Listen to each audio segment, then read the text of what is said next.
Le château, dans lequel mon domestique s'était avisé de pénétrer de force, plutôt que de me permettre, déplorablement blessé comme je l'étais, de passer une nuit en plein air, était un de ces bâtiments, mélange de grandeur et de mélancolie, qui ont si longtemps dressé leur front sourcilier au milieu des Apennins.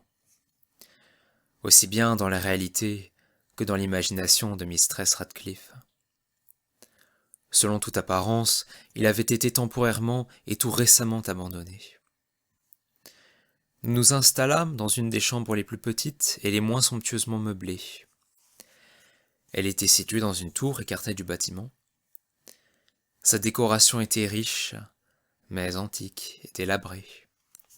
Les murs étaient tendus de tapisseries et décorés de nombreux trophées héraldiques de toutes formes, ainsi que d'une quantité vraiment prodigieuse de peintures modernes, pleines de style, dans de riches cadres d'or d'un goût arabesque. Je pris un profond intérêt. Ce fut peut-être mon délire qui commençait, qui en fut cause. Je pris un profond intérêt à ces peintures, qui étaient suspendues non seulement sur les faces principales des murs, mais aussi dans une foule de recoins que la bizarre architecture du château rendait inévitables. Si bien que j'ordonnai à Pedro de fermer les lourds volets de la chambre, puisqu'il faisait déjà nuit, d'allumer un grand candélabre à plusieurs branches placées près de son chevet, et d'ouvrir tout grand les rideaux de velours noir garnis de crépins qui entouraient le lit. Je désirais que cela fût ainsi, pour que je pusse au moins, si je ne pouvais pas dormir, me consoler alternativement par la contemplation de ces peintures, et par la lecture d'un petit volume que j'avais trouvé sur l'oreiller, et qui en contenait l'appréciation et l'analyse. Je lus longtemps, longtemps. Je contemplais religieusement, dévotement. Les heures s'envolèrent, rapides et glorieuses, et le profond minuit arriva. La position du candélabre me déplaisait, et, étendant ma main avec difficulté pour ne pas déranger mon valet assoupi, je plaçai l'objet de manière à jeter les rayons en plein sur le livre. Mais l'action produisit un effet absolument inattendu.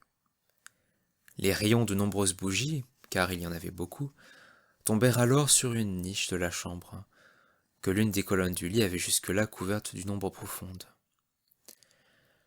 J'aperçus, dans une vive lumière, une peinture qui m'avait d'abord échappé. C'était le portrait d'une jeune fille, déjà mûrissante et presque femme. Je jetai sur la peinture un coup d'œil rapide, et je fermai les yeux.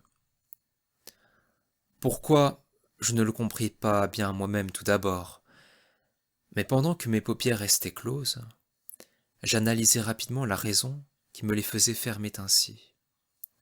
C'était un mouvement involontaire pour gagner du temps, et pour penser, pour m'assurer que ma vue ne m'avait pas trompé, pour calmer, pour préparer mon esprit à une contemplation plus froide et plus sûre. Au bout de quelques instants, je regardai de nouveau la peinture, fixement. Je ne pouvais pas douter, quand même je l'aurais voulu, que je n'y visse alors très nettement, car le premier éclair du flambeau sur cette toile avait dissipé la stupeur rêveuse dont mes sens étaient possédés, et m'avait rappelé tout à coup à la vie réelle. Le portrait, je l'avais dit, était celui d'une jeune fille. C'était une simple tête, avec des épaules, le tout dans ce style qu'on appelle, en langage technique, style de vignette. Beaucoup à la manière de Sully, dans ses têtes de prédilection. Les bras, le sein, et même les bouts des cheveux rayonnants, se fondaient insaisissablement dans l'ombre vague, mais profonde, qui servait de fond à l'ensemble. Le cadre était ovale, magnifiquement décoré, doré et guilloché dans le goût mauresque. Comme œuvre d'art, on ne pouvait rien trouver de plus admirable que la peinture elle-même. Mais il se peut bien que ce ne fût ni l'exécution de l'œuvre, ni l'immortelle beauté de la physionomie qui m'impressionna si soudainement et si fortement. Encore moins devais-je croire que mon imagination, sortant d'un demi-sommeil, eût pris la tête pour celle d'une personne vivante. Je vis tout d'abord que les détails du dessin, le style de vignette et l'aspect du cadre auraient immédiatement dissipé un pareil charme et m'auraient préservé de toute illusion, même momentanée. Tout en faisant ces réflexions, et très vivement, je restais à demi étendu, à demi assis, une heure entière peut-être, les yeux rivés sur ce portrait.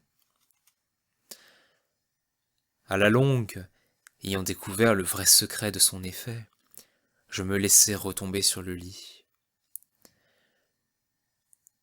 J'avais deviné que le charme de la peinture était une expression vitale, absolument adéquate à la vie elle-même, qui d'abord m'avait fait tressaillir, et finalement m'avait confondu, subjugué, épouvanté.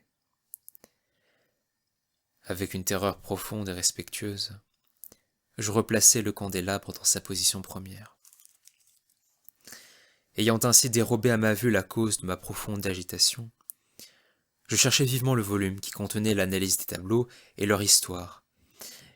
Allant droit au numéro qui désignait le portrait ovale, j'ai lu le vague et singulier récit qui suit. C'était une jeune fille d'une très rare beauté, et qui n'était pas moins aimable que pleine de gaieté. Et maudite fut l'heure où elle vit, et aima, et épousa le peintre. Lui, passionné, studieux, austère, et ayant déjà trouvé une épouse dans son art. Elle, une jeune fille d'une très rare beauté, et non moins aimable que pleine de gaieté. Rien que lumières et sourires, et la folâtrie d'un jeune faon, aimant et chérissant toutes choses, ne haïssant que l'art qui était son rival, ne redoutant que la palette et les brosses, et les autres instruments fâcheux qui la privaient de la figure de son adoré. Ce fut une terrible chose pour cette dame, que d'entendre le peintre parler du désir de peindre même sa jeune épouse. Mais elle était humble et obéissante. Elle s'assit avec douceur pendant de longues semaines, dans la sombre et haute chambre de la tour, où la lumière filtrait sur la pâle toile seulement par le plafond. Mais lui, le peintre, mettait toute sa gloire dans son œuvre, qui avançait d'heures en heures et de jour en jour. Et c'était un homme passionné, et étrange, et pensif, qui se perdait en rêverie.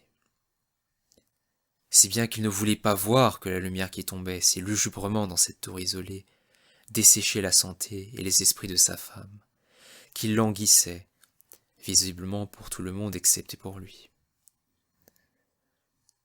Cependant, elle souriait toujours, et toujours, sans se plaindre, parce qu'elle voyait que le peintre, qui avait un grand renom, prenait un plaisir vif et brûlant dans sa tâche, et travaillait nuit et jour pour peindre celle qu'il aimait si fort, mais qui devenait de jour en jour plus languissante et plus faible. Et en vérité, ceux qui contemplaient le portrait parlaient à voix basse de sa ressemblance, comme d'une puissante merveille et comme d'une preuve non moins grande de la puissance du peintre que de son profond amour pour celle qui peignait si miraculeusement bien. Mais à la longue, comme à la besogne approchait de sa fin, personne ne fut plus admis dans la tour, car le peintre était devenu fou par l'ardeur de son travail, et il détournait rarement ses yeux de la toile, même pour regarder la figure de sa femme, et il ne voulait pas voir que les couleurs qu'il étalait sur la toile étaient tirées des joues de celle qui était assise près de lui. Et quand bien des semaines furent passées et qu'il ne restait plus que peu de choses à faire, rien qu'une touche sur la bouche et un glacis sur l'œil, l'esprit de la dame palpita encore, comme la flamme dans le bec d'une lampe. Et alors la touche fut donnée, et alors le glacis fut placé.